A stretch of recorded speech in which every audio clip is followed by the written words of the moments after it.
Je plafonne à 215 visiteurs par mois, depuis des mois. C'est ce que m'a annoncé Elodie lorsqu'elle s'est inscrite pour que je réalise son audit de site.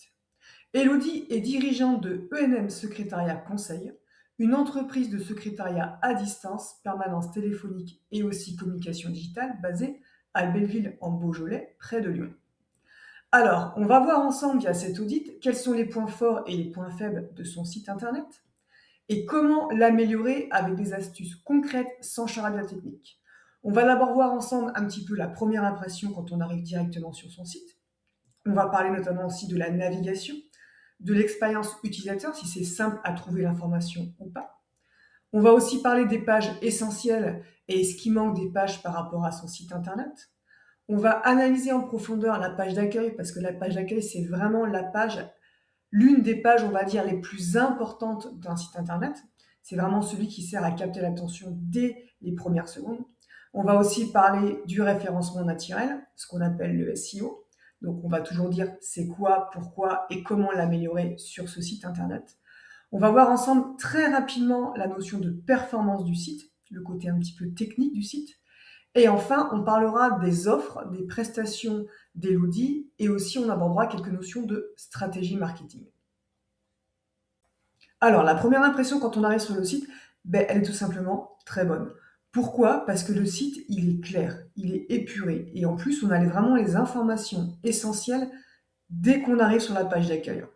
Donc, à savoir les coordonnées, le logo pour vraiment identifier l'entreprise, le menu ici qui est très clair.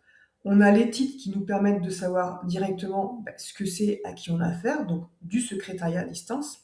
Il y a une harmonie ensuite avec les couleurs. Donc, on a repris les couleurs du logo, notamment au niveau des boutons qui sont tout simplement très facilement identifiables. Ce qu'on appelle la typographie, c'est la police d'écriture. Quand on déroule le site, c'est tout simplement vraiment lisible. Il y a une petite police un petit peu fantaisie, mais là, on voit là sur comment ça marche, déléguer son secrétariat, mais sur des titres assez gros, donc ça ne perturbe pas du tout le côté de la, enfin, le côté de la lecture, et surtout, voilà, ça amène un petit peu de peps au site. Donc, vraiment, non, première impression très bonne au niveau du site internet. Voilà, il y a vraiment l'harmonie des couleurs et la facilité de lecture qui est vraiment très importante. Alors ensuite, au niveau de la navigation et de ce qu'on appelle l'expérience utilisateur, à savoir est-ce que c'est facile de trouver les informations, est-ce que tout est simple au niveau du site internet? Écoute, oui, parce que le menu là est très clair. On a l'accueil, on a les services, blog, contact, l'espace pro. Donc quand on clique, on arrive bien sur les différentes pages, il n'y a pas de souci. Il y a juste, je dirais, un petit bémol au niveau des services. Là, on clique, il y a un sous-menu, permanence téléphonique. Et en fait, quand on va sur l'ensemble de tes services, il n'y a pas que la permanence téléphonique. Tu as à la fois la gestion administrative, la gestion commerciale et la communication digitale. Donc, soit tu mets un sous-menu avec l'ensemble de tes prestations, de tes services, soit tu enlèves le sous-menu. Moi, personnellement, j'enlèverais le sous-menu et en effet, quand on clique, on arrive directement sur mes services. Mais soit tu mets, voilà, si tu veux un sous-menu, soit tu mets tous tes services, soit tu en mets aucun. C'est ça qui, voilà, juste le petit bémol au niveau du menu. Mais autrement, non, c'est très clair. On trouve l'information assez facilement, hein. Je clique sur contact, je suis sur contact. Alors, je mettrai quand même les contacts à part sur une page à part, mais on en reviendra tout à l'heure. Mais tout est assez fluide au niveau du menu. Je vais sur blog, j'ai les différentes informations. Il n'y a pas de souci là-dessus. Le site est rapide, donc les éléments arrivent assez rapidement. Les boutons sont facilement identifiables. En plus, il y a un petit jeu là qui remonte comme ça, il y a un petit flou derrière, donc il n'y a pas de souci. C'est vrai que tu as mis 2 couleurs de type de bouton. Pourquoi pas, notamment, mais si tu fais ça, par exemple, là, tu l'as bien marqué sur Contactez-nous. Et oui, faire appel à nos services, ça retombe aussi sur Contactez-nous. Donc oui, pourquoi pas, c'est intéressant de faire 2 couleurs pour marquer un petit peu le bouton contact. Donc ça, il n'y a pas de souci. Ce que j'ai bien aimé, et je vais peut-être te piquer l'idée d'ailleurs, c'est sur les liens au sein de ton site. C'est intéressant ce que tu as fait. Je vais aller voir par exemple sur les partenaires. tu as mis cette petite bordure derrière. Souvent, quand on a un lien, c'est-à-dire que le texte est cliquable, on le met souvent d'une couleur différente. C'est vrai que toi, tu as choisi de faire un petit effet, en fait, de mettre une bordure en dessous. Et quand on passe un petit effet léger, très léger, qui jaune un petit peu derrière. Alors ça, par contre, attention, parce que suivant les écrans, tu vois, moi j'ai deux types d'écrans. Il y en a un, j'ai des couleurs un peu fades. On voit pas en fait le petit jeu derrière. Mais l'idée de la bordure en dessous, c'est pas mal, c'est une bonne idée. En plus, au niveau des liens, donc ça, j'en parle souvent dans mes audits, c'est une erreur qu'on fait souvent, pardon. Quand on fait un lien vers un autre site, il faut penser à faire un lien qui s'ouvre dans ce qu'on appelle un nouvel onglet. Sur un site internet, enfin sur un moteur de recherche, pardon, quand on ouvre différents sites internet, on a des onglets à ce niveau-là. Voilà. Quand on ouvre une page au sein de son site internet, par exemple là, je vais retourner sur la page accueil, je reste dans le même onglet, je ne change pas d'onglet, donc il n'y a pas de souci, je suis sur le même site. Mais si je m'en vais sur un site externe, il faut vraiment penser à l'ouvrir comme tu as fait dans un nouvel onglet, c'est-à-dire qu'on ne quitte pas notre site internet. Donc ça c'est intéressant. Petit bémol juste au niveau des liens, donc ce qu'on appelle le footer. Le footer, en fait, c'est le bas du site. Quand on arrive dessus, ben voilà, en fait, le petit jeu de couleurs, je pense, que tu avais mis pour ça, en fait, il est blanc à ce niveau-là et du coup, on ne sait plus sur quoi on clique. Donc ça, ce serait vraiment important de le changer parce que du coup, voilà, on ne sait pas sur quoi on va cliquer. Donc c'est vraiment juste ça, le petit truc à modifier. Après, donc en haut de page, donc tu as bien ce qu'on appelle le header du site, tu as bien tes coordonnées. C'est dommage que ton numéro de téléphone soit pas cliquable, notamment sur smartphone, que les gens ils cliquent dessus et bam, ils puissent directement t'appeler. Tu l'as fait sur le mail, mais pas sur le téléphone. Par contre, tu l'as fait en bas de page. Voilà, là le téléphone est cliquable. Fais la même chose à ce niveau-là. C'est plus facile. Et ce qui manque ici, c'est tes réseaux sociaux. Alors, j'ai vu que tu avais Pinterest en bas. Après, les réseaux sociaux, c'est pareil. On les met en avant à cet endroit-là si vraiment on s'en sert. Si on s'en sert pas, si on poste pas, etc., en effet, ça sert à rien de mettre des réseaux sociaux en avant. Voilà, on ne met des réseaux sociaux en avant que si on est et qu'on est actif sur les réseaux sociaux. Donc, à toi de voir si tu veux les rajouter à ce niveau-là. Alors, on va passer aux pages essentielles du site. Donc, tu as la page d'accueil, tu as au niveau de tes services, les services qui sont présentés sur la page d'accueil et ensuite une page supplémentaire pour avoir le détail de l'offre. Donc ça, c'est top, il n'y a pas de souci. Hop, par contre, ce qui est dommage, c'est que tu as une page pour permanence téléphonique, mais tu n'en as pas pour gestion administrative. Tu vois, on tombe sur Contactez-nous. Tu n'en as pas non plus pour gestion commerciale et tu en as, il n'y a pas de souci, pour communication digitale. Donc, c'est important. Sur la page d'accueil, on a un descriptif assez court des offres et chaque offre doit avoir ensuite sa propre page. Et après, je ne sais pas si c'est moi qui ai un souci, mais en fait, quand je clique sur permanence téléphonique, j'ai pas de texte. Donc, est-ce que tu es en train de réaliser cette page-là? Je ne sais pas. Ou est-ce que c'est moi ou est-ce qu'il y a un bug au moment où je regarde le site? Mais voilà, la page est vide en fait. Donc tu es peut-être en train de travailler dessus, je ne sais pas, il y a peut-être un bug au moment où je fais cette vidéo. Ce qui va te manquer dans le menu, c'est à propos. À propos, où qui suis-je, où qui on est, ou où qui sommes-nous, pardon, c'est mieux dans ce sens-là. Parce que tu te présentes ici avec Mireille, mais en fait, le texte est beaucoup trop court. Pourquoi? Parce qu'aujourd'hui, on a besoin d'humains, on a besoin d'avoir confiance et c'est vraiment important de te présenter, enfin de vous présenter. Donc, tu peux en effet avoir sur la page d'accueil juste un petit texte avec un bouton en savoir plus et là, tu tombes sur une page détaillée ou alors tu fais un texte un petit peu plus grand. Et dans le menu, tu rajoutes le bouton à propos, enfin l'onglet, pardon, à propos. Ça, c'est hyper important. On veut vraiment savoir à qui on a affaire. Surtout que là, tu es quand même sur un domaine particulier puisque l'entreprise va vraiment déléguer une partie de ses services à une autre personne. Il faut vraiment qu'elle ait confiance et qu'elle sache vraiment à qui elle parle. Et ça manque beaucoup sur le site. Donc rajouter ici une rubrique à propos, soit un texte dans la page d'accueil, soit un petit texte sur la page d'accueil, un bouton savoir plus et une page dédiée sur à propos. Donc les prestations, on vient de le voir, elles sont sur la page d'accueil, mais il faut que chaque prestation ait sa propre page derrière, c'est super important. Le blog, pas de souci, tu as les premiers articles ici, et ensuite il y a voir tous les articles. Donc là, moi là-dessus, il n'y a pas de problème. Ce serait peut-être bien d'avoir au niveau du blog, de classer tes articles par catégorie pour que ça aille plus vite en termes de recherche pour l'internaute et avoir ici les catégories sur le côté par exemple. Ce qui manque par contre, c'est les témoignages. À moins que je me suis trompée, mais j'ai pas vu de témoignages sur le site. Je redescends vite fait. Non, ça c'est très important. C'est pareil. On a vraiment un besoin de confiance avant de contacter la personne. Et là, en fait, on n'a aucun avis, aucun témoignage. Donc ça, c'est très important d'avoir des témoignages sur la page d'accueil, par exemple les 3 premiers, les 6 premiers, comme tu veux. Et derrière, on clique dessus et on a une page dédiée aux témoignages. Donc là, c'est important de rajouter aussi une page témoignage et donc dans le menu, un onglet témoignages. Donc là, par exemple, si je vais sur mon site internet, j'ai les témoignages, j'ai les 3 derniers témoignages sur la page d'accueil.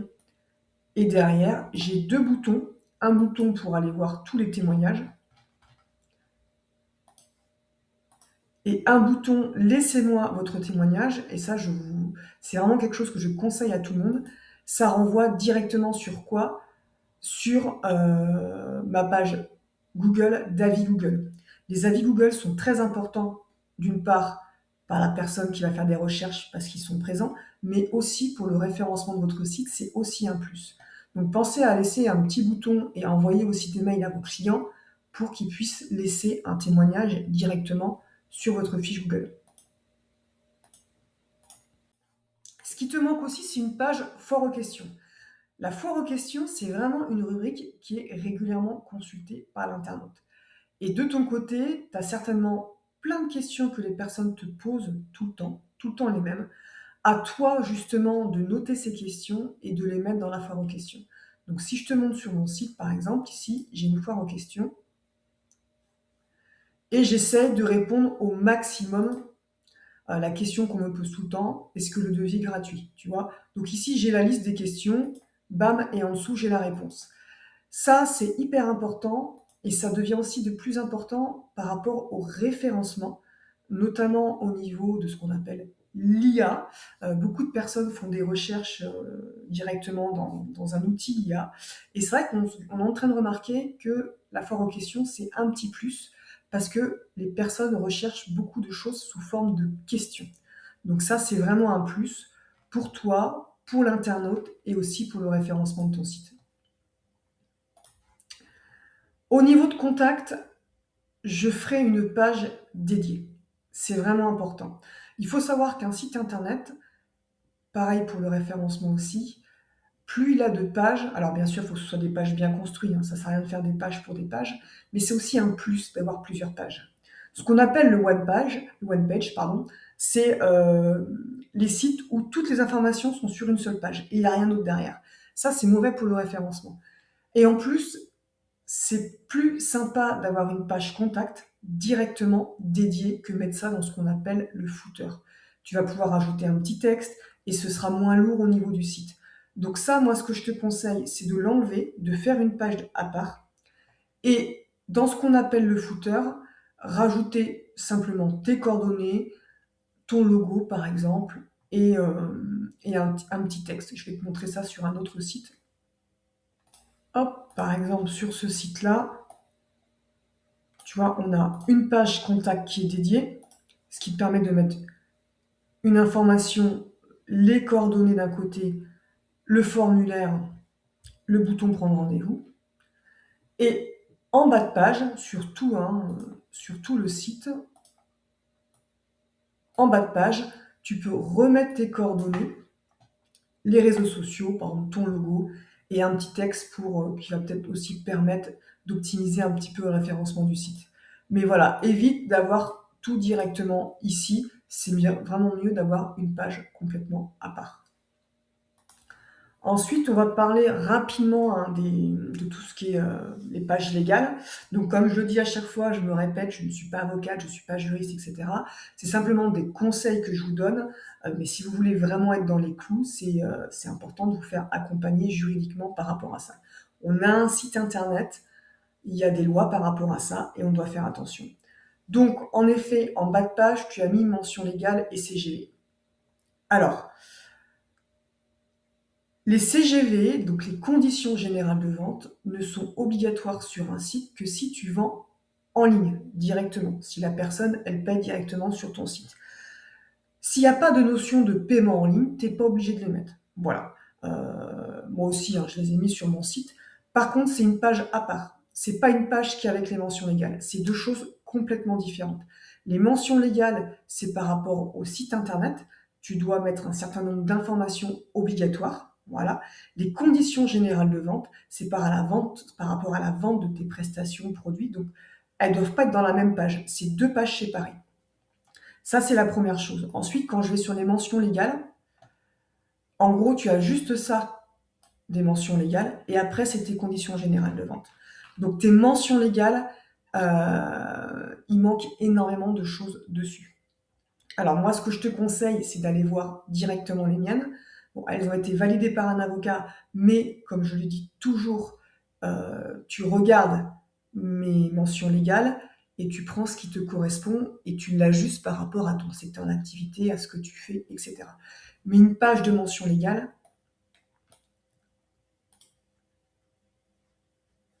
hop, donc on a en effet tout ce qui concerne ton entreprise, donc ça c'est nickel, il n'y a pas de souci, mais ça va beaucoup plus loin que ça. Tu dois notamment dire, ah si, le directeur de la publication, tu l'as nommé, tu dois mettre aussi les données par rapport où est hébergé ton site internet, tu vois, les informations donc, de ton entreprise, l'activité que tu exerces, le directeur de publication, tu l'as nommé, ça tu n'es pas obligé de le mettre, l'hébergement, et tout ce qui est donné de propriété intellectuelle, donc tu regarderas le texte, je ne vais pas en dire plus, et tout ce qui est responsabilité de l'éditeur, etc., protection des données. Et ce qui est important aussi de mettre, c'est les crédits photos, à qui appartiennent les photos.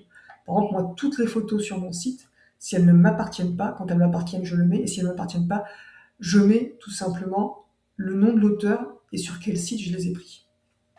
Donc ça, c'est aussi important. Ensuite, tu as simplement, toi, mention légale et conditions générales de vente. Attention, il y a notamment la fameuse loi RGPD qui concerne tout ce qui est des données personnelles, qui a aussi un impact sur un site internet. Tu dois aussi parler de cette fameuse loi RGPD, de ces fameuses données personnelles, dans une autre page. Donc l'autre page, en fait, qui se nomme politique de confidentialité. Donc moi, je l'ai dissocié en deux pages. J'ai mis une page politique de protection des données et une page charte d'utilisation des cookies, mais tu peux faire qu'une page et avoir l'ensemble de ces informations. Donc ça, c'est hyper important. Donc je ne rentre pas dans le détail. Tu pourras aller voir mes trois pages, hein, mention légale, politique et charte d'utilisation des cookies. Mais c'est très très important d'expliquer ce que tu fais sur le site, ce que tu récoltes comme données, etc. Parce que par exemple, sur ton site internet, tu as, donc je l'ai vu, hein, j'ai des possibilités de voir en fait ce que tu utilises, et donc tu utilises des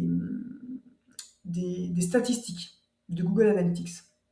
Et ça veut dire quoi? Ça veut dire que quand l'internaute vient, Google Analytics va prendre des données de l'internaute pour se servir et pour que tu puisses avoir des statistiques. L'internaute, il a en droit de refuser d'être dans les statistiques. Voilà, je ne rentre pas dans les détails parce que c'est beaucoup plus complexe que ça, mais l'internaute a un droit de refuser ce qu'on appelle ces fameux cookies. La fameuse barre, là, je vais te montrer. Donc sur ton site, pas de souci, on a bien le fameux bandeau des cookies quand on arrive. Par contre, tu as un problème, le fameux bouton pour poser des questions, il vient au-dessus de ton bandeau des cookies. Du coup, on peut refuser en fait les cookies, mais on ne peut pas les accepter. Si techniquement, alors je vais enlever ça, j'enlève le bouton. Donc là, en fait, on voit qu'il y avait deux autres boutons possibles, ce qui est tout à fait logique. Soit on n'accepte pas les cookies, soit on les personnalise, c'est-à-dire que souvent on a plusieurs types de cookies. Ça peut être Google Analytics, ça peut être aussi les liens vers les réseaux sociaux Facebook, ça peut être aussi, par exemple, si tu as des vidéos YouTube, il faut accepter ou non les vidéos. Donc il peut y avoir plusieurs types de demandes de cookies. Donc du coup, quand on clique sur personnaliser,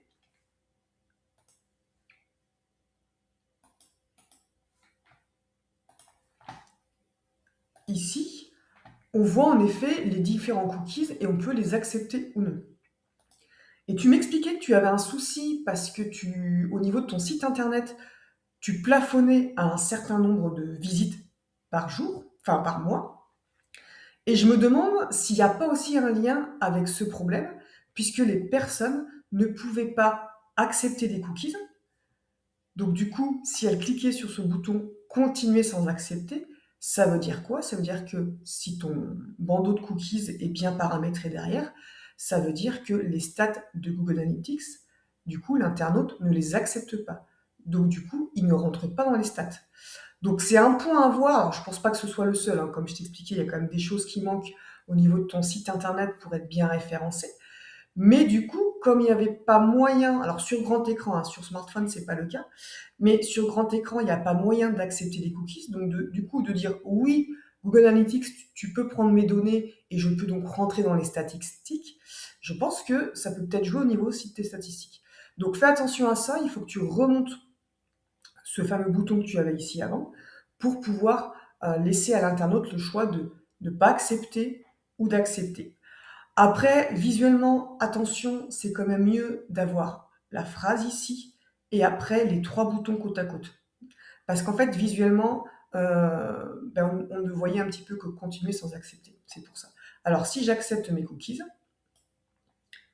il n'y a pas de souci. Par contre, il y a un problème ensuite, c'est que je n'accepte pas les cookies ou que je les accepte, je n'ai à aucun moment possibilité, alors si je change de page, de revenir sur mon choix. Et sur chaque page, c'est-à-dire quand l'internaute va changer de page, ou même sur la page où en fait, tu as l'obligation de lui donner la possibilité de revenir sur sa décision. Par exemple, il a accepté les cookies, il doit pouvoir avoir un bouton pour revenir et refuser les cookies, et inversement. Et ça, par contre, tu ne l'as pas sur ton site internet. Donc, du coup, cette fameuse barre de cookies, si tu veux, elle n'est pas dans les clous en termes de législation. Donc, il faut faire attention à ça. Si je te montre, par exemple, sur mon site internet, on a la fameuse barre des cookies avec les différents boutons. Et si je refuse, j'ai quand même un bouton aussi des cookies pour pouvoir changer et pouvoir changer de décision. Là, par exemple, j'autorise. D'accord? Donc ça, c'est très important. Par exemple, là, j'ai autorisé, donc du coup, le plan Google Maps s'est mis en place. Donc, ton bandeau des cookies est pas conforme. Après, je te jette pas la pierre parce que c'est pas facile d'avoir un site conforme au niveau de cette fameuse loi RGPD, enfin toute la législation. Donc, c'est pas facile. Je pense que c'est ce qu'on appelle le petit plugin, donc l'extension que tu as utilisée sur WordPress pour mettre en place ce bandeau. Il y a peut-être des réglages que tu n'as pas fait à l'intérieur. Donc, penche-toi là-dessus, puisque là, en fait, ben, qu'est-ce qui se passe? Si je change de page, ou même si je reste sur la page où j'ai accepté ou refusé, j'ai aucun moyen de revenir en arrière. Et ça, tu dois laisser la main à l'internaute. Donc, ce qu'il faut comprendre, en fait, c'est quand on accepte les cookies, ce fameux petit bandeau, qu'est-ce qui se passe? Le site internet va laisser sur ton ordinateur un petit peu un fichier un peu comme un post-it pour se rappeler de toi, pour pouvoir récolter ces fameuses données. Alors bien sûr, c'est pas ton nom et ton prénom, mais ça va être qu'est-ce que tu as vu sur le site, ça va être les différentes pages, le temps que tu vas passer, ça va être aussi tout ce qui va concerner d'où tu viens, ta géolocalisation. Donc il y a quand même un certain nombre de données qui sont récoltées par les sites internet et c'est pour ça que tu dois faire absolument attention à ces différentes pages importantes au niveau de ton site pour vraiment être en règle, dans les clous au niveau de la loi. On va maintenant voir un petit peu plus en profondeur la page d'accueil. La page d'accueil est vraiment très importante. En fait, elle doit vraiment répondre de suite aux questions qui, quoi, où, comment, pourquoi et voir aussi combien en termes de tarifs. Il faut vraiment que cette page parle de suite à l'internaute. C'est vraiment la page qui va déterminer si la personne reste ou si elle part. Alors, au niveau de l'impact, on va dire le look, l'impact visuel général, la page d'accueil, comme je l'ai dit tout à l'heure hein, en tout début de l'audit, elle est bien. Elle est sobre, elle est épurée, il n'y a pas de fioritures, c'est pas un sapin de Noël, donc c'est très propre. Et ça, c'est vraiment un très très bon point. Il y a vraiment, c'est facile à lire, les couleurs sont sympas, il y a des titres, des sous-titres, etc. C'est vraiment très clair et là-dessus, il n'y a pas de souci. Et on sait rapidement pourquoi on est là. Voilà, secrétaire conseil, délégué pour avancer, secrétariat à distance. On sait rapidement de quoi ça va parler. Ensuite, on a directement les services. Il y a toujours des boutons d'appel à l'action qui sont très clairs. Moi, j'aime bien le process, comment ça marche. Ça, c'est super intéressant. Le pourquoi déléguer son secrétariat. Donc ça aussi, c'est super intéressant. Le à propos, comme je te l'ai expliqué, pour moi, il est beaucoup trop court, ce à propos. Les personnes ont vraiment besoin de confiance. Il faut aller un peu plus loin dans le à propos, vraiment comprendre en profondeur pourquoi tu fais ça. Pourquoi tu as envie d'aider les entreprises dans les métiers de l'accompagnement au niveau de l'administratif, de secrétariat. Il faut vraiment qu'on comprenne pourquoi tu en es arrivé là, en fait. Ça, c'est très important. Et en fait, ce qu'on ne ressent pas dans le site, c'est le pourquoi tu fais ça, quelles sont les valeurs de l'entreprise, etc. C'est un petit peu trop, justement, un petit peu trop administratif, enfin, un peu trop, voilà, un peu trop carré dans le texte, et on va en reparler un petit peu aussi à la fin. C'est ça qui va pêcher au niveau du site pour avoir un petit peu plus de personnes sur le site. Mais on va reparler un petit peu. Après, pareil, les 3 encarts là au niveau du blog, c'est très bien. Donc ça, on l'avait déjà vu au niveau du footer, le modifier.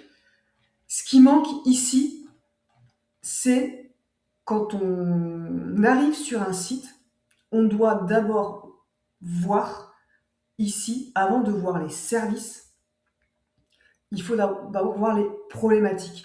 Pourquoi les personnes font appel à des secrétariats indépendants, une assistance administrative indépendante? Pourquoi? C'est quoi leurs besoins? C'est quoi leurs douleurs? C'est quoi leurs problématiques? Et avant d'arriver ici, il faut parler de ces problématiques, des problématiques des clients, enfin de tes prospects, de tes futurs clients. Quand ils lisent, il faut qu'ils se voient dedans. Ah, mais c'est de moi qu'elle parle. Donc c'est d'abord la problématique des clients. Ensuite, ça va être la partie à propos. Donc pourquoi on a mis en place cette entreprise. Et après, ensuite viennent les services. C'est important de faire ça dans cet ordre pour faire un petit peu une sorte d'entonnoir, si tu veux, pour qu'on parle vraiment des problématiques des clients. Ensuite, du coup, pourquoi tu as mis ça en place et qu'est-ce que tu proposes, quelle transformation tu proposes pour aider tes clients. Ça, c'est très important et en fait, ça manque beaucoup à ce niveau-là. Et ce qui manque aussi, ça on en a déjà parlé, mais c'est les avis. Il n'y a aucun témoignage sur le site et on doit, avant le blog, avoir les témoignages clients. Alors ça peut être 2, 3, en général, moi je mets 3 blocs, comme tu as fait ici, là. Et puis je mets un bouton pour tous les témoignages. Si tu as aussi des témoignages vidéo, c'est beaucoup plus percutant, impactant, c'est aussi important de les mettre. Et ce qu'il faut savoir aussi, on va en revenir un petit peu juste après, par rapport au référencement, il faut savoir que le contenu rédactionnel est très important. Et contrairement à ce qu'on dit, souvent on dit que l'internaute ne lit pas, c'est aussi des fois ce que je dis dans certaines vidéos, il va peut-être pas lire l'intégralité du texte, mais il va lire en diagonale, et s'il manque des informations, derrière ça va pas percuter et il va pas aller te contacter. Et d'autre part, le contenu est vraiment très très important pour les moteurs de recherche tels que Google. C'est vraiment ce qui prime, c'était pas le cas il y a 10 ans, mais aujourd'hui, un site internet avec beaucoup de contenu rédactionnel et bien sûr du contenu pertinent va être mieux référencé qu'un site internet qui a très peu de contenu. Et aujourd'hui, la page d'accueil, c'est ce qui pêche, elle est très très très pauvre en contenu.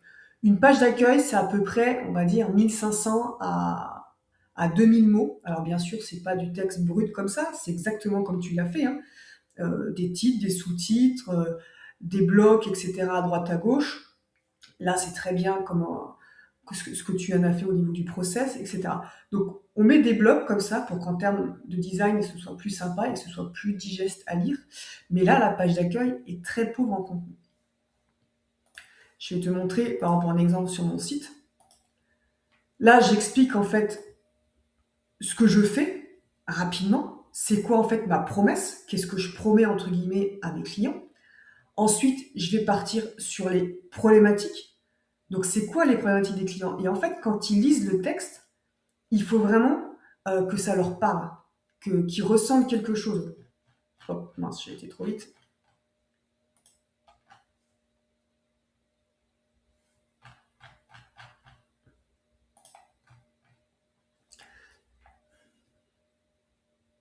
Donc moi, par exemple, je parle de la problématique du web qui semble insurmontable. Je parle on ne sait pas par où commencer parce que c'est très technique.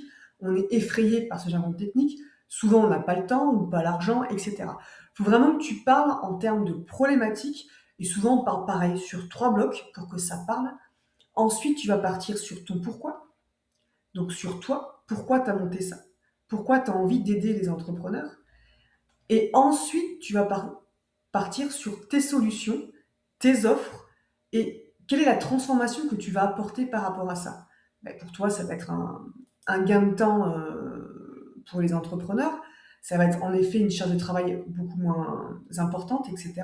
Donc ton pourquoi déléguer, c'est assez intéressant, mais peut-être à détailler un petit peu plus avec des phrases, du contenu un petit peu plus percutant qui va vraiment piquer la personne au vif en disant «Ah oui, mais c'est exactement ce que je vis». Donc ça, c'est important. Les mots sont très importants. Le choix des mots est vraiment très important.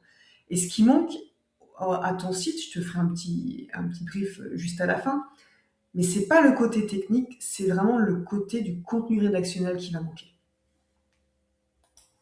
Parce que l'impression globale, elle est bonne. Le site est clair, propre, il n'y a pas de souci, on navigue facilement.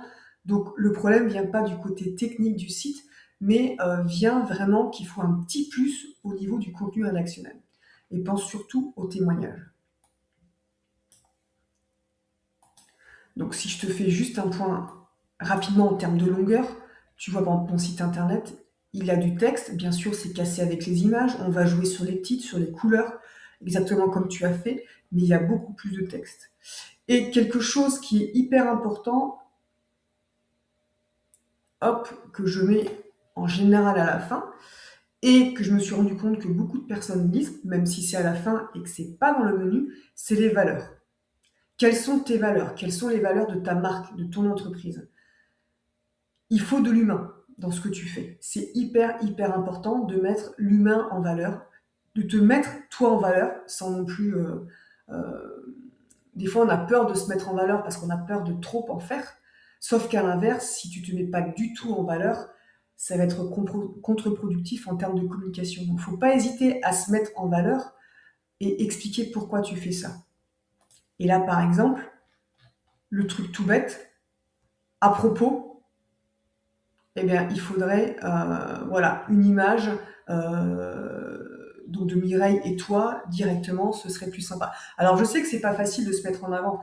Moi, il y a quelques années, il n'y a pas si longtemps que ça, j'avais aucune photo de moi sur mon site et je ne faisais pas du tout de vidéo. Mais j'ai vraiment compris et on m'a fait surtout comprendre. J'ai bossé ma stratégie avec une personne, avec Cécile Amiel, avec qui je travaille régulièrement, que si tu te mets pas en avant, les gens savent pas qui tu es. Et ils ont besoin de savoir qui tu es, d'avoir confiance avant de te contacter. Donc ça, c'est important au niveau des images, de te mettre en avant, toi et Mireille, ta collaboratrice. Donc voilà pour la page d'accueil. On va revenir un petit peu plus en profondeur tout à l'heure, quand on va parler un petit peu rapidement de stratégie. Mais ce qui manque, c'est le contenu rédactionnel. Donc on va maintenant parler du référencement. Le référencement, c'est quoi? C'est quand on est dans un moteur de recherche tel que Google, quand les personnes tapent ce qu'on appelle des mots-clés, des requêtes dans Google, quelle est ta position par rapport à ça? Par exemple, si on tape secrétariat à distance, permanence téléphonique, où est-ce que ton site va se placer? C'est ça en fait le référencement.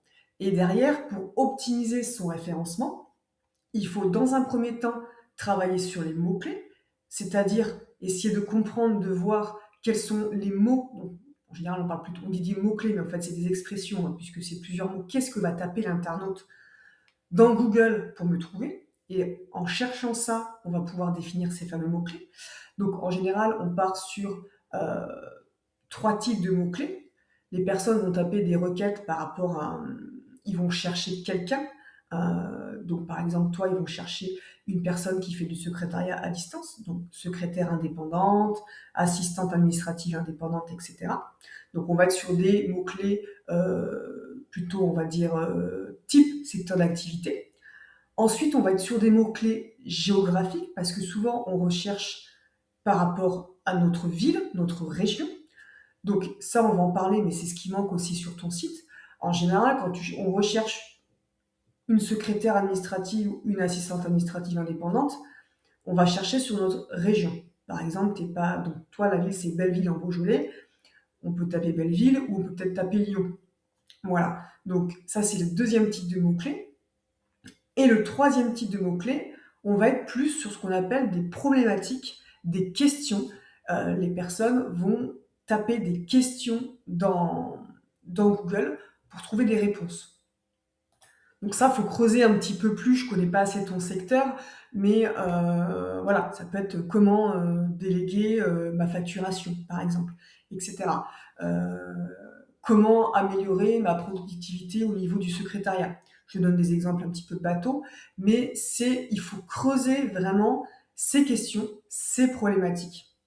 Ensuite, une fois qu'on a défini, entre guillemets, ces 3 types de mots-clés, donc les mots-clés liés à mon secteur d'activité, les mots-clés liés géographiquement, dans ce qu'on va appeler une zone de chalandise, et ensuite les mots-clés liés à des questions, à des problématiques, il va falloir retrouver ces mots-clés au sein de mon texte.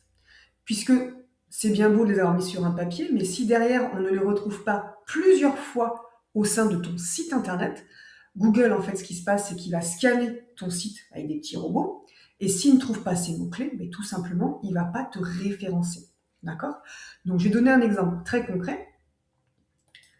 Là, j'ai tapé assistante administrative indépendante Belleville en Beaujolais. Donc, c'est quelque chose qu'on va retrouver, des mots qu'on va retrouver dans ton site internet. Et Belleville en Beaujolais, on le retrouve une fois ici, et je crois qu'aussi on l'a bien sûr en bas, au niveau de l'adresse contact. Donc là, tu es en première position dans les résultats. Par contre, si je vais taper Lyon, parce que Belleville en Beaujolais, voilà, c'est à côté de Lyon, à ce niveau-là, là, tu n'apparais plus. D'accord? On a ADM Gestion, on a d'autres personnes, mais ici, je ne trouve pas ton entreprise.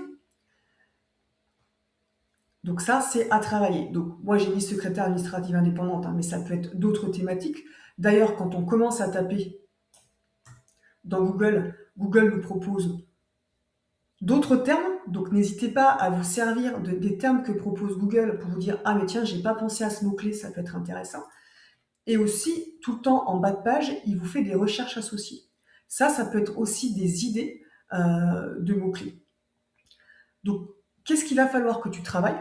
Il faut que tu travailles sur ces fameux mots-clés pour optimiser le contenu rédactionnel de ton site. Pourquoi je te parle de Lyon, etc., de noms de villes? Même si tu peux travailler partout en France, aujourd'hui, ton secteur d'activité et les moyens techniques qu'on a te permettent en effet de travailler au niveau national. Moi, c'est mon cas, c'est pareil, je peux travailler au niveau national. Par contre, sur mon site internet, J'ai des mots-clés, comme je suis dans le sud-ouest à Bayonne, j'ai des mots-clés Bayonne, Biarritz, Anglette, Pays Basque, Côte Basque, etc. Pourquoi? Parce qu'il est toujours plus facile de se référencer dans Google localement avec des mots-clés géographiques que nationalement. Ça va pas t'empêcher de travailler avec des clients au niveau national. Moi, c'est mon cas, hein. J'ai beaucoup de clients, j'ai même des clients en Belgique, j'ai des clients à Paris, j'ai des clients à Lyon, j'ai des clients dans le sud-est, etc. Même si j'ai des mots-clés géographiques Bayonne, Biarritz sur mon site, ça ne m'empêche pas et ça ne t'empêchera pas, toi, de travailler au niveau national. Sauf que, techniquement, dans les résultats de recherche, si tu enlèves sur ton secteur d'activité, donc assistante administrative indépendante, et que tu enlèves les noms de villes, ça va être très, très, très compliqué de te retrouver dans les premiers résultats de recherche. D'accord? Donc ça, il faut en avoir conscience. Par contre, si je tape secrétaire administrative indépendante, donc Belleville ou Lyon, ça va être beaucoup plus facile pour toi de te référencer dans Google. Donc c'est pour ça que c'est important de travailler des mots-clés, même si on veut travailler au niveau national. Donc ce que tu fais, c'est que sur une carte, tu traces ce qu'on appelle une zone de chalandise, un rond, et tu regardes les villes. Alors, il ne faut pas prendre des toutes petites villes hein, de 50 habitants. Voilà, il faut quand même prendre des villes assez conséquentes avec lesquelles tu peux travailler. Et donc ça, il va falloir les retrouver dans les titres, les sous-titres et les textes. C'est pour ça qu'une page d'accueil doit relativement être longue pour pouvoir réussir à placer tous ces mots-clés. Et c'est la même chose pour les questions. Voilà, par exemple, dans ton pourquoi, tu pourrais approfondir et aller un petit peu plus loin en travaillant sur des requêtes sous forme de questionnement, de problématiques, plutôt que d'affirmations. Ça, c'est hyper important. Donc voilà pour tout ce qui est en fait mots-clés et contenu rédactionnel. Donc c'est vraiment la base du référencement. Ensuite, ton texte, il doit être hiérarchisé, et c'est ce que tu as fait, sauf que c'est un petit peu comme une dissertation, on va dire, on a une intro, un titre 1 sous-titre, un texte, etc. Et ça a de l'importance pour Google. Et en termes de design, ton titre 1 peut être plus petit visuellement et moins important que ton titre 2. Ça n'a pas d'importance. Mais en termes techniques, Google va arriver sur ton site, il va scanner ton site et il va voir ce qu'on appelle des balises. Donc lui, il va pas voir le côté design. Hein. Je vais pas te montrer parce que sinon tu vas prendre peur. Mais il va voir le côté, ce qu'on appelle des balises. Et les titres, c'est H1, H2, H3, P pour les paragraphes, etc. Et ça, c'est très important de hiérarchiser son contenu. Donc, visuellement, tu l'as plutôt bien fait, mais en fait, techniquement, là, par exemple, ici, on a un titre 1, et ici, ensuite, c'est un paragraphe. Ici, c'est aussi un paragraphe. Alors qu'en fait, techniquement, il faudrait un titre 1 comme c'est ici, un titre 2 ici, un titre 3 ici. Et à chaque fois que tu mets un bloc, en général, on part sur 3 titres. Titre 1, enfin, titre 2, titre 3, puisqu'en fait, le titre 1, ce qu'on appelle le H1 techniquement, il n'y en a qu'un, c'est le premier qui arrive tout en haut de la page. Et à chaque fois que tu fais des blocs, ça doit être à chaque fois comme ça, hiérarchisé avec titre 2, titre 3, moi j'en ai 4, titre 4, et ensuite le contenu. À chaque fois, ça doit être comme ça. Et ça, c'est très très important aux yeux des moteurs de recherche de hiérarchiser ton contenu. Je vais te montrer sur mon site, ou même sur celui du site Cécile. Ici, on a un titre 1, un titre 2, un titre 3. À chaque fois, c'est la même chose. Là, on a un titre, un autre titre, un autre titre du texte. On a toujours, voilà, les 3 titres, ça c'est la partie à propos du texte. Les prestations, 3 titres et les prestations, voilà. Ça fonctionne vraiment sous forme de bloc. Et au niveau de ton interface, donc ça c'est l'interface d'un site démo. Donc, toi, ça va être un petit peu différent puisque là, c'est l'interface de mes clients et que j'ai vraiment, vraiment simplifié pour qu'il n'y ait plus de notion technique à avoir. Donc, toi, je crois que c'est ce qu'on appelle un constructeur de page qui s'appelle Divi, donc ici ce sera différent. Mais en règle générale, quand tu ajoutes un article ou une page, en haut, c'est ce qu'on appelle le titre 1. Et en dessous, il faut que tu hiérarchises à chaque fois ton contenu. Et comment on fait? Par défaut, quand on tape, c'est un paragraphe. Ensuite, bon, c'est pas tout à fait la même chose sur Divi, mais il faut que tu cherches, voilà, au niveau des titres. Et quand tu tapes, c'est du paragraphe. Donc ça, c'est vraiment important à faire au niveau de ton site internet. Il faut travailler ça. Ça va être important pour le référencement. À chaque fois, 3 titres. Donc là, les 3 premiers titres.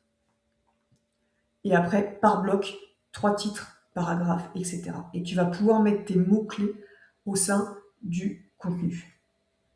Je vais donner un exemple concret pour que tu comprennes. Là, j'ai tapé hop, naturopathe Saint-Jean-de-Luz. Et dans les résultats de recherche, donc les premiers résultats, c'est des résultats, il y a la Google Maps, ensuite tu as les annonces. Et ici, par exemple, j'ai le site d'une cliente. Et pourquoi il est bien référencé? Parce qu'on a régulièrement des noms de villes et des noms, des mots liés à son activité, naturopathie, naturopathe, etc. Et on va retrouver régulièrement au sein de son texte, par exemple ici on a Saint-Jean-de-Luz, etc., des mots-clés pour qu'elle soit bien référencée. Et tu vois que la page est relativement longue pour avoir du contenu rédactionnel important. Et à chaque fois, c'est la même chose. Elle a 3 titres et après le contenu. 3 titres et après le contenu, etc., etc. Donc ça, c'est le point qui manque, c'est vraiment ton contenu rédactionnel, notamment de ta page d'accueil, beaucoup plus optimisé en termes de référencement, donc des mots-clés liés à ton activité. Alors, on les a, mais pas assez, puisque là, si on regarde, là, tu as 2 titres, nos services, ce qu'on vous propose, c'est pas optimisé pour le référencement. Tu vois, donc il faut aller un petit peu plus loin à travailler. Alors, il faut trouver ce juste milieu entre parler à l'internaute et parler à Google, et je sais que c'est pas forcément facile. Mais si tu as plus de texte, tu verras que ce sera beaucoup plus facile. Et ce qui est important aussi pour avoir plus de texte, c'est aussi avoir plusieurs pages. Il faut savoir que ça a vraiment une importance d'avoir plusieurs pages pour le référencement naturel. Ce qu'on appelle les web pages, ça a été à la mode à un moment donné, c'est les sites internet où on avait tout sur une page et il n'y avait pas l'autre page. C'est vraiment très négatif pour le référencement. Alors attention, ça sert à rien de faire 150 pages avec derrière aucun texte en relation avec les mots-clés. Voilà, il y a toujours cette notion de OK, faire du contenu, mais faire du contenu en adéquation avec ce que recherche l'internaute, donc en adéquation avec les mots-clés que tu vas définir. Ça, c'est très important. Et un élément essentiel à un site internet, c'est le fameux blog. Donc toi, tu en as un, il n'y a pas de souci. Je sais qu'il y a beaucoup de personnes qui refusent de faire un blog, mais le blog, ça a vraiment un impact. C'est vraiment très important d'en avoir un. Premièrement, qu'est-ce qui se passe? Google scanne régulièrement les sites internet. D'accord? Donc s'il voit qu'un site internet, au bout d'un moment, reste figé, n'a pas de nouvelles données, de nouvelles pages, donc de nouvelles actualités, qu'est-ce qui va se passer? Il va le rétrograder au niveau des places du référencement parce que ses concurrents qui, eux, bougent, vont passer au-dessus. Donc, qu'est-ce qui se passe au niveau du blog? Comme on va créer des articles régulièrement, Google va être intéressé par ça. Par contre, attention, il faut faire des articles en relation, en adéquation avec ta cible, avec ton domaine d'activité et donc avec toujours la même chose, les fameux mots-clés. Donc, faire des articles pour faire des articles ne va rien apporter à ton site internet. Ça, c'est important. Ce qui est important donc de faire, c'est de cibler des articles. Et par rapport aux articles de ton blog, il y a pas mal d'articles. Ils sont par contre hyper intéressants et très bien faits. Je vais y revenir tout à l'heure. Par contre, je ne suis pas sûre que certains articles, au niveau de la thématique, conviennent à ton site internet.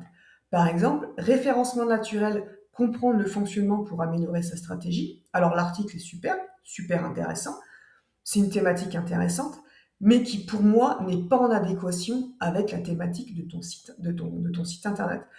Quelqu'un qui va chercher pour déléguer toute cette partie administrative de son entreprise, elle ne va pas rechercher des articles en adéquation avec le référencement naturel ou sur pourquoi participer à des salons professionnels. Donc, il faut faire vraiment attention aux articles qu'on met sur notre blog pour que ce soit bénéfique pour ton site internet et aussi pour toi, pour avoir des prospects et des futurs clients. Il faut trouver des thématiques en adéquation avec ta cible. Je te donne un exemple concret. J'ai un article de blog qui a été fait il y a plusieurs années sur mon site internet. Comment bien choisir ses mots-clés pour sa page d'accueil? C'est un article qui me rapporte beaucoup de personnes sur mon site internet. Mais c'est un article qui est en adéquation avec ma thématique. Du coup, quand des personnes choisissent, par exemple, là, bon, j'ai tapé rapidement, mais j'aurais pu rajouter peut-être, comme je t'expliquais, hein, souvent les personnes tapent des questions dans les moteurs de recherche, donc dans Google. Alors, souvent, ils font des phrases ou des fois, ils mettent simplement des mots. Comment choisir mots-clés page d'accueil? Mon article de blog ressort en premier. Et comme c'est en adéquation avec ma thématique, il y a possibilité que les personnes me contactent pour d'autres choses derrière.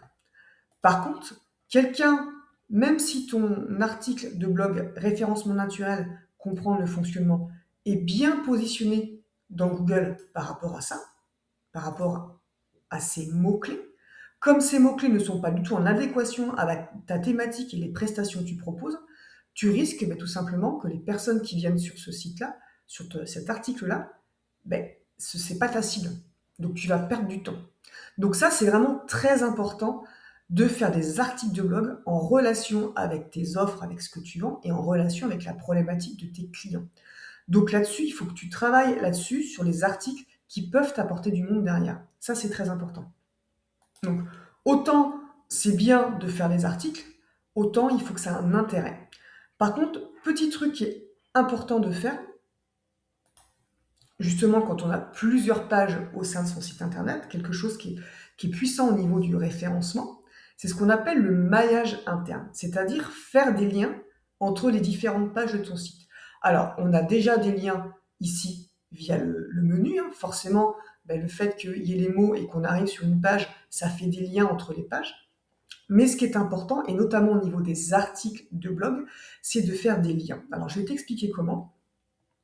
Par exemple, j'ai pris cet article, qui par contre là est une thématique très intéressante pour ton secteur d'activité, pour ta cible. Les avantages de l'externalisation de la performance téléphonique pour les entreprises. Et comment ensuite faire des liens, ce qu'on appelle le maillage interne. C'est tout simplement sur des mots-clés spécifiques. Par exemple là, externalisation, permanence téléphonique. Tu vas aller faire un lien. Hop, si je reviens sur tes services. Tu vas aller faire un lien sur la page d'offre, permanence téléphonique. Ça, c'est très puissant, c'est-à-dire qu'on va prendre un mot-clé, toujours, on ne va pas faire un lien sur « cliquez ici ». Il faut faire un lien sur le mot approprié, sur le mot-clé. Donc là, c'est très bien, tu as externalisation de la permanence téléphonique. Dessus, tu fais un lien et quand la personne clique, elle va tomber directement sur ton offre qui parle de la permanence téléphonique.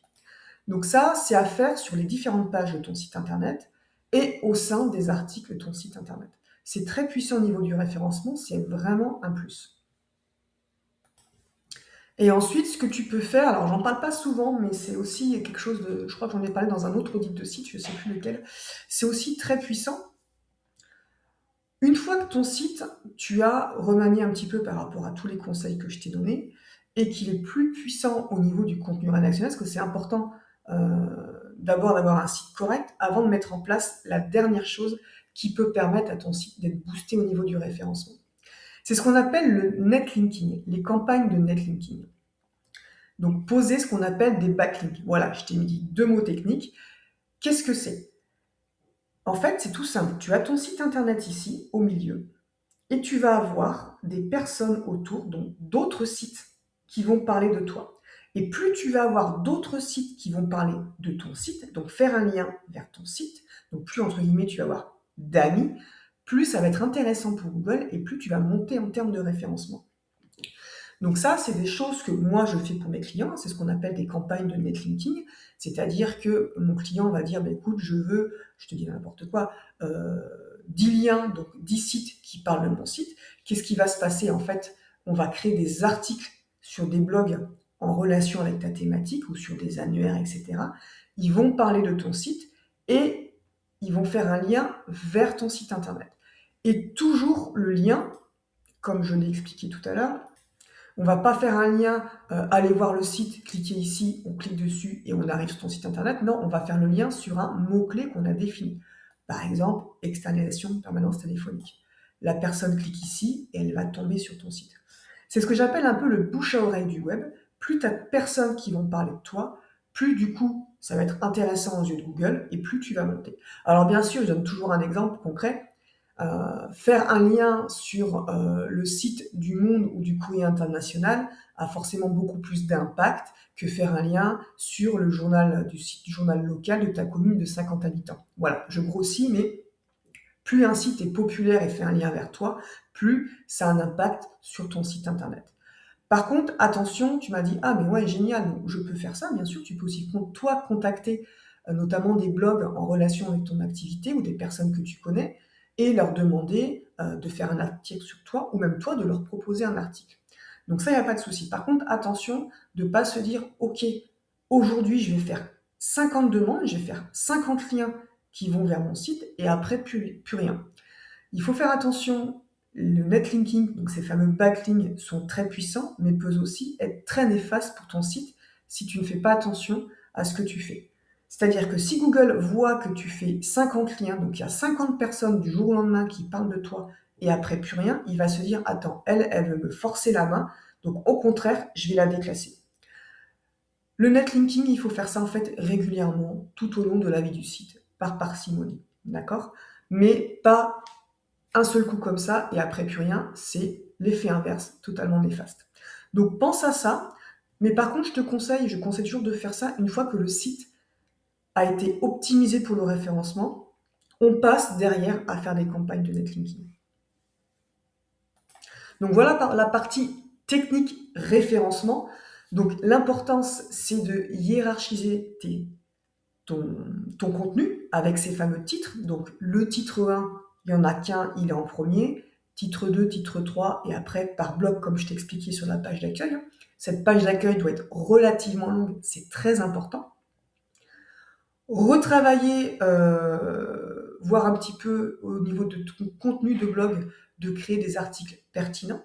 Derrière, faire ce qu'on appelle le maillage interne, faire des liens entre différentes pages. Ça, c'est important. Et en dernier, faire tout ce qui est backlink. Il y a aussi un point qui est très important, c'est ce que je t'ai expliqué, tu n'as pas de témoignages sur ton site internet. C'est important d'avoir des témoignages sur ton site et c'est aussi important d'avoir des témoignages sur ta fiche Google. Donc je vais te montrer.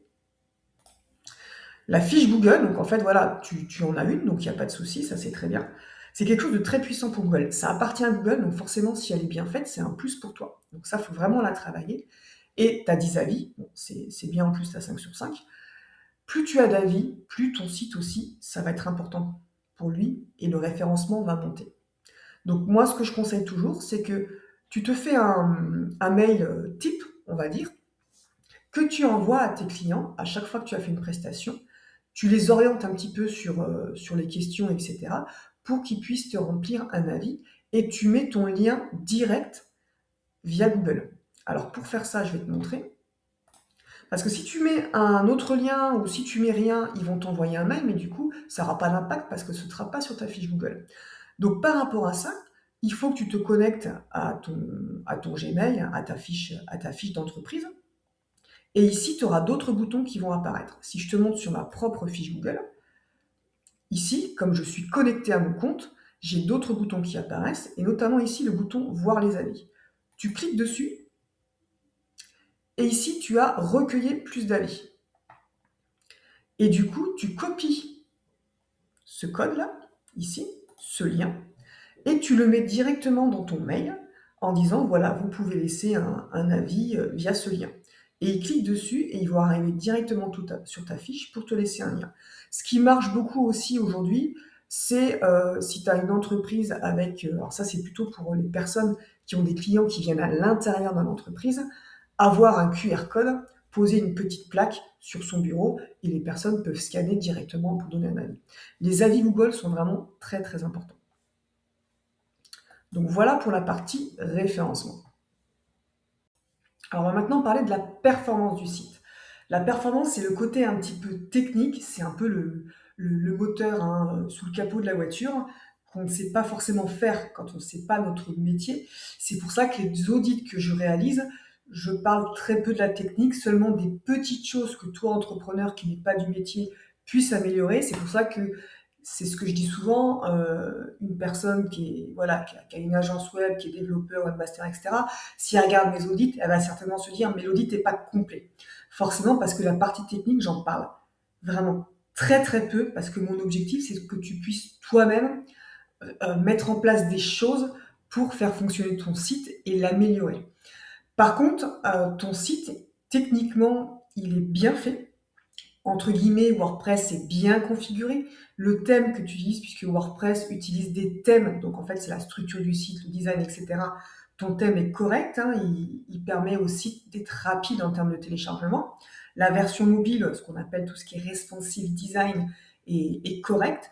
Donc voilà, au niveau de la performance, c'est top. Tu as souvent ce que je dis, éviter tout ce qui bouge dans tous les sens parce que ça fait ralentir le site.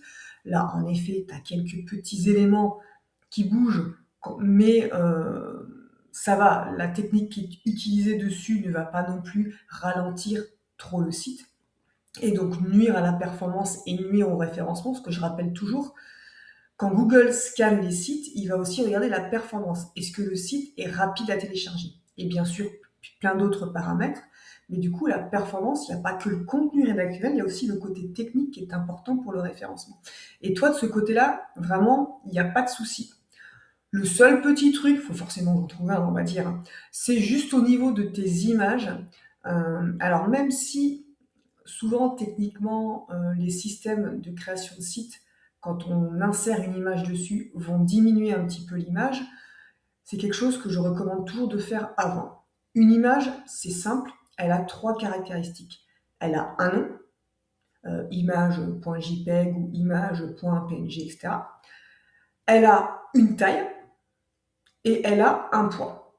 Et ces 3 choses, tu dois les modifier avant d'insérer l'image sur ton site internet. C'est très important. Je te donne un exemple concret. Tu regardes ton logo ici. Ton logo, en fait, il se nomme logo-en.svg. Alors, SVG, c'est un type d'image qui est très bien, qui a un poids qui est diminué par rapport au JPEG, PNG, etc. Donc ça, c'est pas mal, c'est très bien. Mais par contre, le nom du logo, en fait, il faut aussi dans les noms des images penser à mettre des mots-clés. Par exemple, là, ça aurait pu être ENM-secrétariat-indépendante-Lyon, par exemple. Je te donne des mots-clés rapidement, mais c'est un travail qu'il faut faire en profondeur sur tes mots-clés. Et là, par exemple, là, tu vois, par exemple, cette image, on voit faune. Là, c'est pareil, il faut retravailler ce mot-clé. En revanche, c'est quelque chose que tu as très bien fait au niveau de tes articles. Alors, si, par exemple, sur cet article-là, en quoi participer au salon est bénéfique pour son activité, l'image se nomme en quoi participer au salon. Alors, il faut retravailler parce qu'en fait, tu as vraiment mis le titre, donc il faut retravailler un petit peu, mais dans l'idée, c'est ça. Il faut donner un nom spécifique à l'image en relation où elle va être placée. Et en plus, ce que tu as fait, et justement ce qui est très bien, c'est comme tu as plusieurs images dans cet article, à ce niveau-là, tu as donné le même nom. Par contre, à la fin, tu as rajouté un petit 1 et un petit 2. Donc, c'est ce que je vous conseille de faire quand vous avez des images qui portent le même nom. Derrière, vous mettez -1, -2, -3, etc. Donc, dans l'idée, c'est ce que tu as fait aussi au niveau des articles ici qu'il faut que tu mettes en place sur toutes tes images. Par contre, attention non plus que ce soit pas trop long. Le en, le o, tu vois, le et, tout ça, faut enlever, faut juste mettre vraiment les mots-clés. est vraiment spécifique par rapport à ta cible, à ton activité. Voilà, mais au niveau de ce que tu as fait à ce niveau-là, tu refais la même chose pour toutes tes images. Ensuite, ce qu'il faut penser, c'est quand tu prends soit une image libre de droit sur un site ou soit tu fais une image toi-même avec un appareil photo, elle va être très grande et elle va être très lourde pour ton site internet. Les images qu'on prend sur des sites libres de droit ou les images qu'on prend avec notre appareil photo, ils sont plus faits en fait pour être imprimés, pour l'impression, pour le print. Pour le web, il faut toujours les diminuer avant. Donc par exemple, tu vois cette image, elle est de cette taille et en fait, elle est beaucoup plus grande. Ça, c'est l'image que tu as téléchargée sur ton site, elle est beaucoup plus grande. Donc, avant de mettre les images sur ton site, il faut que tu te dises, OK, cette image, elle fait quelle taille? Et du coup, tu vas... Donc, c'est ce que j'expliquais dans une autre vidéo. Il faut que je fasse une vidéo vraiment spécifique aux images. Là, je ne vais pas entrer dans les détails, mais en gros, tu vas sur ce site-là, tu télécharges ton image et tu changes la dimension. Une fois que c'est fait, tu vas sur ce site-là où tu peux insérer 20 images. Et là, tout simplement, ce site-là va te diminuer ici le poids tout en conservant la qualité de l'image. Ce ne sera pas pixelisé, l'image ne sera pas moche, tu auras toujours la bonne qualité. Donc, 1, je renomme l'image. 2, je change la taille en fonction d'où elle va être sur le site, la taille qui va être sur le site. Et 3, je diminue le poids. Une fois que c'est fait, je vais sur mon interface et j'insère mon image. C'est important, je sais que c'est un petit peu long, mais c'est un vrai bonus pour la suite, pour le référencement de ton site internet. On va maintenant parler de tes prestations, de tes offres et comment les présenter pour que ça ait un petit peu plus d'impact. Donc là, quand on va sur accueil, donc c'est ce que je t'avais expliqué au niveau des services, au niveau du menu, soit tu mets que services et on tombe sur les services, soit tu fais un menu déroulant et tu as toutes tes offres, toutes tes prestations. Donc ici, tu présentes tes prestations et derrière, c'est contactez-nous. Mais on n'en sait pas plus. C'est important, par contre, c'est très bien que tu n'as pas 36 000 offres, tu en as 1, 2, 3, 4, voilà. Par contre, c'est important d'avoir une page détaillée par offre pour vraiment qu'on aille en profondeur et à quoi ça peut correspondre pour le client. Donc, tes offres sont bien mises en avant sur ton site internet, sur ta page d'accueil, mais ça ne va pas en profondeur. Du coup, tu ne vas pas te démarquer de tes concurrents.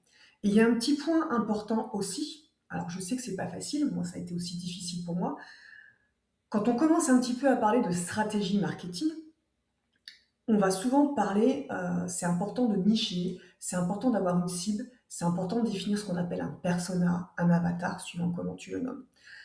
Et souvent on se dit, oui mais moi, vu ce que je propose comme offre, je peux travailler avec tout type d'entrepreneur. Et toi, c'est ton cas. Déléguer tout ce qui est facturation, secrétariat, mail, permanence téléphonique, etc. Tu peux t'adresser en affaires à n'importe quelle entreprise. Le problème de rester sur je parle à tout le monde, en fait, quand on parle à tout le monde, on parle à personne. Et donc, c'est pour ça que c'est important pour toi de nicher, de dire avec quel type d'entreprise je travaille réellement et de le mettre en avant sur ton site. Par exemple, moi, de mon côté, aujourd'hui, je mets en avant que je travaille avec les coachs, les thérapeutes, les pros du bien-être. Et ça ne m'empêche pas de te voir aujourd'hui de faire un audit de site sur du secrétariat. Alors que tu vois, tu n'es pas dans ma cible. Mais même si dans ma communication, je mets en avant que je fais des sites internet pour les coachs, pour les thérapeutes, etc., ça ne m'empêche pas de travailler avec d'autres secteurs d'activité. Par contre, je vais en effet bien cibler les coachs et les thérapeutes et ça va me ramener du monde forcément dans cette niche-là. Et il ne faut pas penser, oui, mais si je niche, je vais passer à côté de personnes. Non, pas du tout. Ça ne m'empêche pas aujourd'hui, moi, de faire des sites. J'ai fait un site, par exemple, pour un agriculteur. J'ai fait un site pour une location de bureau, de coworking. Donc, ça ne m'empêche pas du tout de trouver d'autres types de clientèle. Par contre, Pendant longtemps, je suis restée, comme tout le monde, une agence web et je n'ai pas ciblé. Je dis: «Ben non, je pouvais faire des sites pour tout le monde» et là, du coup, j'avais du mal à avoir des clients. Donc il faut vraiment penser à ça. Si je parle à tout le monde, je parle à personne. Donc comment on fait pour cibler? Bah, déjà, moi, la première chose que je te propose de faire, c'est de faire un état des lieux de tes clients, les clients actuels, les anciens clients ou même les prospects et de voir, le profil de chaque personne et de voir s'il y a tout simplement des correspondances. Des correspondances au niveau du secteur d'activité, au niveau de l'âge, au niveau du sexe, au niveau de tout ça, au niveau de la personne en elle-même, comment elle fonctionne, comment elle travaille, comment elle te parle, et cetera et de voir aussi toi, avec qui tu es le plus à l'aise, avec qui tu aimes le plus travailler. Moi, si aujourd'hui, toute ma communication est vraiment axée sur les coachs thérapeutes du bien-être, c'est parce que j'aime travailler. Alors, j'aime travailler avec tout le monde, hein, il n'y a pas de souci. Mais c'est des personnes qui sont venues à moi déjà sans que je les demande. Et aussi, c'est un secteur d'activité avec qui j'aime travailler, avec des personnes avec qui j'aime travailler.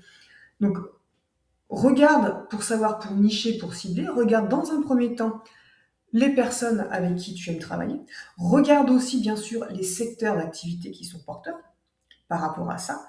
Et au niveau de ta communication, au niveau de ton contenu rédactionnel, axe plus sur ces personnes-là. Puisqu'un artisan du BTP n'aura pas les mêmes problématiques en secrétariat qu'un naturopathe, par exemple. Tu vois? Donc c'est pour ça, si tu axes vraiment ta communication sur une cible particulière, tu verras que ce sera plus facile et que les gens viendront naturellement à toi. Donc ça, c'est important à faire donc dès ta page d'accueil et après au sein de tes offres. Puisque là, en effet, quand on regarde ton site, tes offres, ben, ça correspond à monsieur tout le monde. Et qu'est-ce qui va passer? Monsieur tout le monde, quand il va lire, ben, il va pas se reconnaître. L'important, c'est de faire en fait un déclic dans le contenu. C'est pour ça qu'une offre doit bien être structurée. Je vais te montrer après comment on fait une page d'offre, dans les grandes lignes, hein, bien sûr, mais pour que la personne se reconnaisse quand elle lit. Donc, par exemple, si je te prends mon- ma page d'offre de la création de site internet que je propose, c'est une offre très spécifique qui ne correspond pas à tout le monde. Je ne crée pas un site pour monsieur tout le monde. J'ai vraiment créé une offre très très spécifique. Et derrière, j'ai la promesse de l'offre en premier. Ensuite, je parle des problématiques des clients, des besoins, avec des phrases, quand la personne va les lire, va se dire: «Mais c'est de moi qu'elle parle». Tu vois? Par exemple, tu sais que tu dois être visible sur le web, mais par où commencer? Blog, site internet, réseaux sociaux, tu es submergé, tu es paralysé et cetera. J'essaie d'employer des mots qui vont lui faire tilt. Une fois que je parle des problématiques, j'explique pourquoi j'ai créé ça.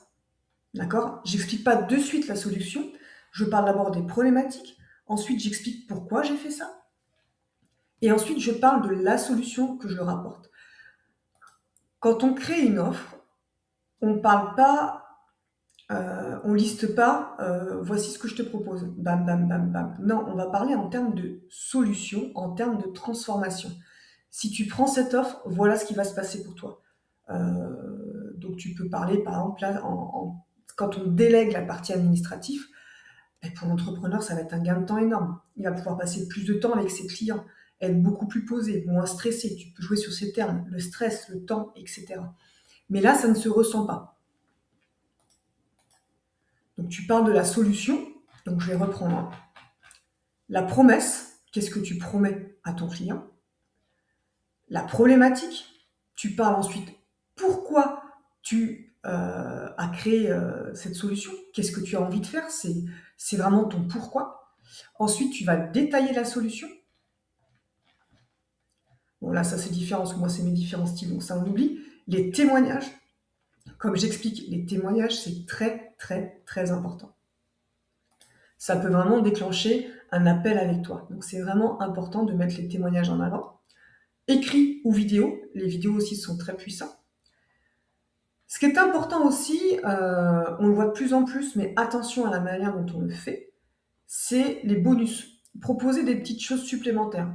Si tu pars avec cette offre-là, donc je dis n'importe quoi, Si tu pars avec la permanence téléphonique, si tu souscris à cette offre-là, eh bien en plus, tu auras ça, ça et ça. Alors, les bonus, faut pas non plus se perdre, faut pas non plus ce que j'appelle de la vente forcée, parce que malheureusement, la stratégie marketing est très importante, mais il y a des personnes qui vont un petit peu détourner et qui utilisent des stratégies qui sont tout à fait correctes, mais derrière, pour vraiment pousser la personne, ce qu'on appelle avec Cécile, avec qui je travaille, méthode pushy, et ça, non, attention. Il faut proposer des bonus utiles pour la personne, mais sans non plus vouloir lui dire: «Attends, tu as vu ce que je te propose, c'est vraiment, achète, achète, achète». Non, il faut vraiment rester correct avec la personne, mais les bonus, c'est quand même vraiment un plus si tu en mets. Ce qui est important aussi de rajouter sur une page d'offres, c'est la garantie. Par exemple, moi, c'est 30 jours satisfaits ou remboursés. Voilà, voir ce que tu proposes, toi, comme garantie par rapport à ça. Et ensuite, il y a le prix. Alors, je ne sais pas si toi, je sais que ça dépend vraiment des personnes, si tu peux mettre un prix de suite sur ton offre ou pas. Ça dépend. Donc, c'est à toi de voir si tu mets un prix direct ou si c'est sur devis. Si c'est sur devis, tu précises et tu précises pourquoi tu as besoin de faire un devis et de voir la personne par rapport à ça. Hop, donc ça, c'est différent, c'est mes projets. Et ce qui est important de mettre en place aussi, c'est qu'est-ce qui se passe une fois que tu as souscrit mon offre? Ben, voilà ce qui va se passer, voilà le déroulement. Quelles sont les prochaines étapes? Par exemple, quand tu t'es inscrit sur mon audit de site, j'explique ma promesse, je parle de ta problématique, que tu es perdu face à ton site, etc. Et j'explique, une fois que tu as souscrit à l'offre, donc à l'audit, quand tu t'es inscrit à cet audit gratuit, qu'est-ce qui va se passer? Étape 1, étape 2, étape 3. C'est aussi pour rassurer la personne, pour lui montrer voilà, que ça va être simple et qu'est-ce qui va se passer par la suite. Et si tu regardes bien, il y a de temps en temps des petits boutons. Alors, pas celui-ci forcément. Ici, oui, c'est ce que je veux. Je prends rendez-vous. Je prends rendez-vous, etc. Les boutons qui sont sur ta page d'offre, même si le texte peut être différent, ils vont tous ramener à la même chose. D'accord? C'est-à-dire que là, par exemple, sur mon audit de site, à chaque fois, c'était je m'inscris, oui, je m'inscris, etc. Je veux mon audit vidéo, etc. Et je tombais sur le formulaire d'inscription. Sur une offre, soit on tombe sur une page pour que la personne achète de suite, paye en ligne, soit on retourne, je prends rendez-vous, sur la page contact ou sur un calendrier pour prendre contact, etc. Donc, ce sera important sur ta page d'offre, par exemple permanence téléphonique, de faire vraiment un déroulement et en règle générale, sur les pages d'offres, je ne sais pas si tu as fait attention, mais il n'y a pas de menu. D'accord? On ne peut pas revenir en arrière, simplement vers la fin, par exemple, en cliquant sur le logo, mais pour que la personne soit vraiment focus sur l'offre que je propose. Et tous les boutons ramènent sur la même action. Ce qu'on appelle les call to action, les boutons d'action. Il faut éviter d'en mettre plein et que ces boutons-là ne ramènent pas à la même page. Toi, pour la permanence téléphonique, je ne sais pas comment tu fonctionnes, mais peut-être que tu as besoin que la personne ne paye pas en ligne ton service, mais peut-être de la contacter pour voir si ce que tu proposes lui correspond. Ben, sur ta page d'offre permanence téléphonique, le bouton que tu mettras pourra revenir sur ta page contact ou prise de rendez-vous, par exemple. Donc voilà comment se constitue une page d'offre et c'est vraiment important, il faut vraiment comprendre que le contenu rédactionnel est très important, la façon dont tu vas parler à l'internaute, les mots que tu vas employer, le fait vraiment de parler de ses besoins, de ses problématiques, va déclencher un contact pour te contacter, donc vers ta prise de rendez-vous, ton formulaire de contact, etc. Si tu mets simplement des mots sur ce que tu fais, ça ne va pas suffire. D'accord? Donc c'est vraiment important d'avoir cette relation de confiance, d'instaurer une relation de confiance qui est vraie, attention, de ne pas faire du marketing, ce qu'on appelle pushy, de montrer ce que tu peux faire, ce que tu proposes, mais en termes de solution, de transformation. Ça, c'est très important. Donc j'espère que ton audit te plaît, va te servir, j'espère que tu as tout compris. Si tu as des questions, surtout, n'hésite pas à me les poser en commentaire ou à m'envoyer un mail. Ce qu'il faut que tu comprennes, c'est que ton site a de très bonnes bases. D'accord? Il est épuré, il y a beaucoup de choses dessus, c'est très clair en termes de lecture. Il manque vraiment pas grand-chose pour justement avoir plus de visiteurs. Déjà, premièrement, il faut que tu règles le souci de cette barre des cookies qui peut-être techniquement empêche les personnes d'accepter les cookies et du coup de rentrer dans tes statistiques. Ça, c'est la première chose. La deuxième chose, c'est vraiment travailler ton contenu rédactionnel. Donc, moi, je dirais peut-être même en amont, travailler ta stratégie, ta cible, avec qui tu veux travailler. Ça, c'est important. Il faut vraiment que tu penses que des secrétaires administratives indépendantes, il y en a plein. Comme il y a plein de webmasters, comme il y a plein de peintres, comme il y a plein. Si tu veux te démarquer, il va vraiment falloir que tu travailles un petit peu différemment en termes de cible. Ça, c'est important. La deuxième chose, avoir une page d'accueil plus importante en termes de contenu rédactionnel. Et pour ça, travailler tes mots-clés. Qu'est-ce que la personne va chercher dans Google pour me trouver? Donc, pense aux mots-clés techniques liés à ton secteur d'activité, etc. Aux mots-clés géographiques, c'est toujours plus facile de se localiser. Donc, je pense que toi, travailler sur Lyon, ça peut être intéressant. Ou d'autres noms de villes, hein, à toi de voir. Et le troisième type de mots-clés, les questions, les problématiques de mes clients. Et ça, notamment à travailler au niveau des articles de blog.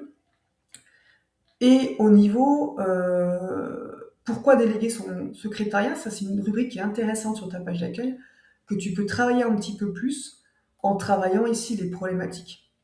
Au niveau de ta page d'accueil, c'est d'abord 3 titres importants avec des mots-clés. Ensuite, je parle des problématiques, des besoins de mes clients.